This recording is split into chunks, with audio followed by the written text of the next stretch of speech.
let's let it rip here. Who are the top 10 backup running backs in the NFL right now? So I have kind of a tier break in this, and it's right in the middle. It's sort of broken up into 5 and 5, exactly like it is there. And in those tiers, I would listen to any argument you want to give. I would, if you want to shuffle up and deal the guys that are in those tiers, it's fine. It's very close. We're kind of splitting hairs between them. But I think it is a distinct 5 and 5 here. So as people can see who are watching, Kyle Monangai with the Bears is number 1 right now. David Montgomery with the Lions, number 2. Zach Charbonnet, number 3. Blake Corum, who's coming off a huge game, at number 4. And Chuba Hubbard, who has kind of had this resurgence as he's gotten healthier. He is number 5. I think those guys, if an injury happens, they get into the lineup and they get into the starting spot and they just absolutely blow up. And yet at the same time, they're giving you like pretty good flex value, RB3 type value most weeks. So those guys, really, really like them. Those are the top 5. And then after that, we're looking at Brian Robinson Jr., Ramondre Stevenson, and we can argue whether he's the starter or the backup. I don't really care too much about that. Maybe you're going to bring that up here. That doesn't really matter to me. I know who should be the starter, and that's how I'm ranking it. Bashal Tutin with the Jags is number 8.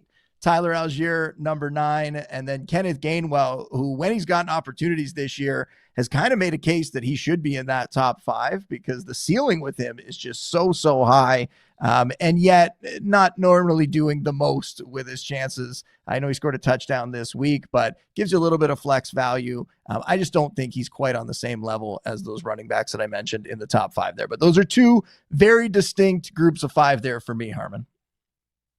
Yeah, I think this is the challenge when you're doing this exercise, specifically on the 6 to 10 column here, in that I think, let's hypothetically say Travion Henderson missed a game and Bijan Robinson missed a game. I would much rather have Tyler Algier than Ramondre Stevenson, just based on what we've seen so far.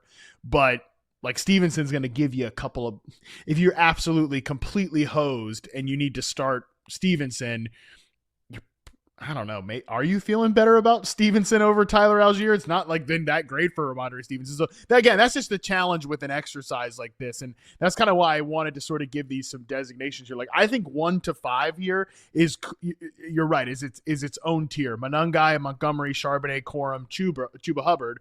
Like, these guys are flex with benefits, right? Where they have standalone value, and if anything happened to the starter ahead of them, we'd be ranking them as what, like running back 1 types? You know, I think maybe, and I actually think like Corum and Hubbard, I might rank ahead of Charbonnet if there was an injury to Kenneth Walker and then versus an injury to their other 2 guys. But regardless, like, those players are the ones that they're generally pretty highly rostered. They should be 100% roster. I think for whatever reason, Corum is the guy who still needs to be added more than the rest of them. I believe he's going to come up in the waiver wire segment, so we won't get too deep into him here. But yeah, 1 to 5 Boone to me seems pretty clearly like they're going to give you some points if you got to play him, and you're hoping like Dave Montgomery pops into the end zone as he did last week.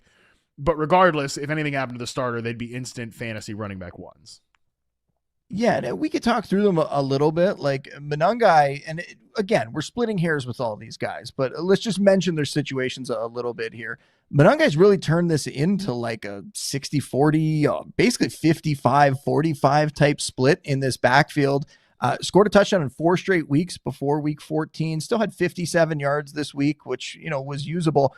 But we also saw, and yes, it was a great matchup against the Bengals, but we saw the kind of ceiling that he could offer in the lead back role. And it's not going to be 198 scrimmage yards on 29 touches every time he gets the lead back role. But still, you want to see him crush when he's in a good matchup and has that starting job. And he did, right? So that tells me that if he's ever the starter in this offense, if his number's ever called in a given week, he can produce. And, you know, he's an RB3 right now, but definitely has that top 12 upside. David Montgomery is, you know, kind of like the Ramondre Stevenson one. At least he used to be. And at the start of this season, he was, where everybody would say he's not a backup. He's basically, it's a 1A, 1B situation. But this year, it hasn't exactly been like that, right? We've seen him kind of take more of a backseat in this offense. You know, he's now seen 10 touches or less in 4 consecutive outings. It just makes him like a touchdown or bust RB3. And yet touchdowns each of the last 2 weeks. Like, he's shown he can still do it. And for sure, he is an RB1 if something happened to Jahmyr Gibbs. For Charbonnet, again, another situation where it was close early in the season. He at times is even playing over Walker. And now that's sort of settled back down since the bye. We've seen Walker establish himself as the lead back. 6 straight games now where Walker's played more. But even in that complementary role, Charbonnet has these games where he finds the end zone, where he'll have a decent yardage total, and you can use him. Corum is very interesting because we talked about him last week on one of the shows. I think someone wrote in about him when we were doing the six-pack on Thursday. And we mentioned that it didn't really hurt Kyron that much because Kyron, even though he was losing some touches, is incredibly fresh, producing great, right? He looks fantastic. And yet Corum is just adding to his value. And that's what we saw this week, right? We see this offense is so good. They're dominating. And now Corum's showing the last 2 weeks, 81 yards and a touchdown, and then 131 yards and 2 scores. It's just a testament to how good this Rams offense is. And he's getting better as a running back. I think he has definitely improved this year. And Chuba, we mentioned, right? The volume is going up for him. He's getting a little healthier. And right now, if you just look at their last game, he looks like the back with more juice. Does he not? Like, he looks like the faster guy. And whether Rico Dowdle's getting beaten down, whether he's got some injuries that he's dealing with, and Chuba's just healthier at the moment, I don't think it's impossible that we see Chuba take this backfield over down the stretch. Yeah, I'm really interested to see what that split looks like coming out of the bye for Carolina, with both guys hopefully closer to 100%, because Chuba finally looks closer to the old version of himself, farther away from that calf injury. But Rico Dowdle's been kind of dealing with nicks and bruises here throughout the course of his time handling a ton of volume. So we'll see what that split looks like. We have a lot of time this week to sort of break that down. But yeah, those guys should be easily 100% rostered. I think also your group of 6 through 10, they should all also be 100% rostered at this point. Brian Robinson, Ramondre Stevenson, Basil Tootin, Tyler Algier, Kenneth Gainwell. I think Robinson and Algier are the 2 guys that stand out the best to me, that if their starter was removed, I think they would also jump up to instant running back 1 type conversations, good running back, good rushing ecosystems. They both look like good players too. We've had moments of them carrying the football a lot in previous stops. Tootin, I'd love to think is that guy. He just hasn't quite caught on. He's dealing with some injuries. And then Kenneth Gainwell and Ramondre Stevenson are more like committee backs, but if they did consolidate the work, that would look good for those guys. So I think that's kind of a good breakdown of 6 through 10. But I do want to hear about your honorable mentions here. You've got a ton of guys in the honorable mention category. You don't have to name them all, but maybe give the people some players in your honorable mention category that you do feel pretty strongly like if something happened to the starter, you want this guy on your bench, not on waiver wires. Yeah, we're looking at guys who have done it before when they've gotten opportunities. We saw Emmanuel Wilson on the Packers come through when Josh Jacobs missed a game there. He can definitely get it done. He's in a good offense. Jordan Mason, we might not have as much confidence in that offense, but he ends up stepping up as the lead back, which we also saw him do earlier in the season. Maybe didn't hit the ceiling that we had hoped for him. Doesn't have a huge role in the passing game, but he can still get it done. We saw him find the end zone this week. Devin Singletary is somebody that I think people should certainly be going out and picking up. It looks like Tyron Tracy Jr. avoided a serious injury in that last game before the bye. That's at least according to him. We'll see what it looks like when they get back out there this week for practice and whether he's on the field and whether he's feeling as good as he made it sound like he feels. But also it's a situation where there's not really anybody else, right? If we now lose Tracy after losing Cam Scatterbo, this would be Devin Singletary's backfield. And we've seen him produce the last few weeks here. He's put up some good numbers. And when he took over more work in that game, when Tracy got banged up, he performed really, really well. I believe he had 100 yards from scrimmage.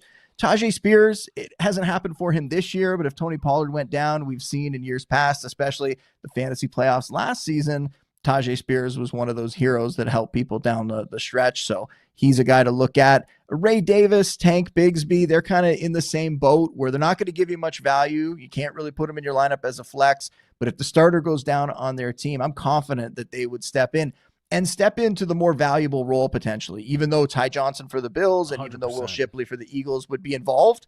I think these two would be the guys that would perform it. We saw Bigsby looked pretty good when he got more of an opportunity earlier in the season. Ray Davis, you got to go back to last year to look at a couple games where he got more volume, but he performed very well and produced. So those would be the guys that stand out for me there.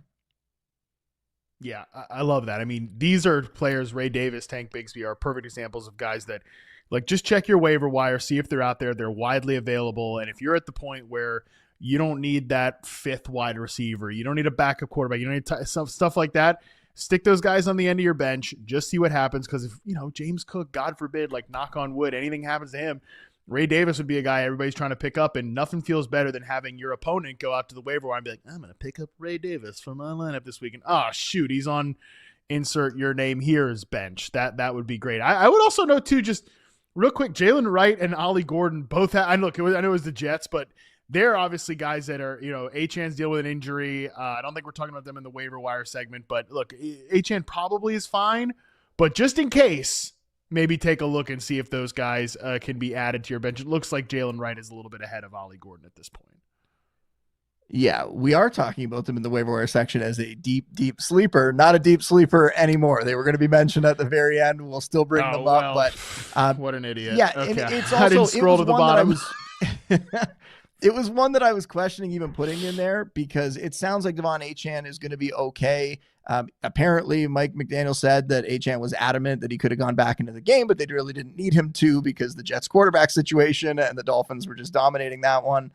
So again, we'll follow the practice participation. McDaniel said he might get some rest this week to try to heal him up, but it doesn't really sound like he's going to miss time. And yet, what if he comes out next week and aggravates that injury or something? So this is the other reason, right? We're past the bye weeks. There's really no reason to have like those mid-level receivers, or you might not really need a backup tight end or a quarterback. I don't carry those. I want to fill my bench with these types of players that, like Harmon mentioned, can just blow up if an injury happens. And some of these guys might not even be like completely obvious. Like Malik Davis was not someone that we thought would be, a number 2 back before the season and a guy that you might want to roster. And yet right now he looks like the Cowboys backup that you would want to have if Javonte Williams went down. So that's why it's always good to scroll down in that column that I do every week and check out some of those names that are a little bit deeper.